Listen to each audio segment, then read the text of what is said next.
Bonjour, aujourd'hui je vais vous présenter la version 4 du gilet Pro Field & Fish ou comment améliorer l'inaméliorable.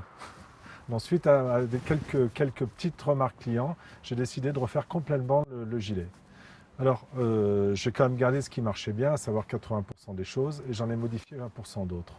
Alors, en ce qui concerne le matériau, j'utilise toujours le même tissu, à savoir un polyester ripstop à base de bouteilles recyclées. Pour le coloris, vous constaterez également que je suis passé du beige au gris, et du gris, un coloris, je dirais plutôt camel, donc qui convenait aux gens qui me disaient que le beige était trop clair et que le gris était trop foncé. Donc j'ai tranché entre les deux. J'ai rajouté des petites touches de design, que vous verrez tout à l'heure. Donc ici une petite touche orange et à l'intérieur une belle sérigraphie dans le dos.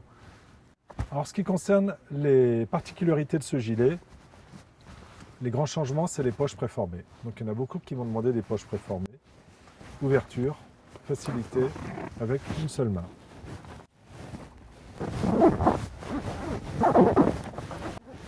Voilà, vous pouvez ouvrir et fermer votre poche sans problème avec une seule main et ça m'a été réclamé par beaucoup.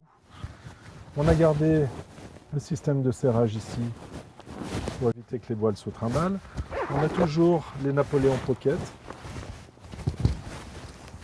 avec en plus un système à l'intérieur si vous voulez accrocher des accessoires. On a encore notre système à l'intérieur, idem, avec le système de ventouse pour ceux qui ont peur de perdre leur boîte. Alors ce système, on l'a dans toutes les poches en fait. Donc vous pouvez mettre soit des boîtes à mouches ou soit des accessoires, voire un appareil photo, voire plus. Voilà.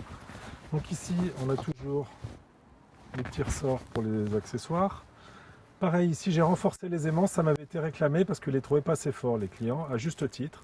Donc je les ai renforcés et certains également me disaient que c'était trop épais, donc j'ai une seule épaisseur ici et l'autre on va la retrouver à l'intérieur de la poche. Donc moi ce que je fais, je mets soit des mouches sèches ici et mes nymphes ici. Donc c'est tout de suite ce qu'il y a là. Ensuite j'ai gardé le système aussi de passe-fil pour passer 2 bobines ou plusieurs diamètres de fil. Ici dans le haut, on a gardé les 2 passages pour mettre le camel pack. Toujours les mêmes renforts de mousse alvéolée. Pareil ici, réglage par magnète sur le haut, comme ici, avec des magnètes que vous pouvez régler à 2 niveaux. Même poche ici dans le haut.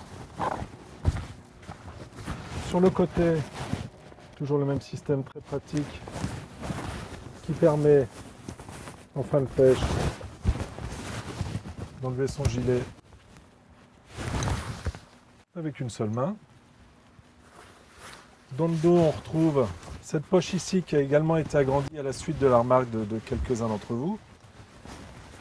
On a toujours la poche détachable sur le côté, donc qui vous permet d'avoir votre gilet en version été. Donc ici on vient mettre le camel pack pour ceux qui ne le savaient pas.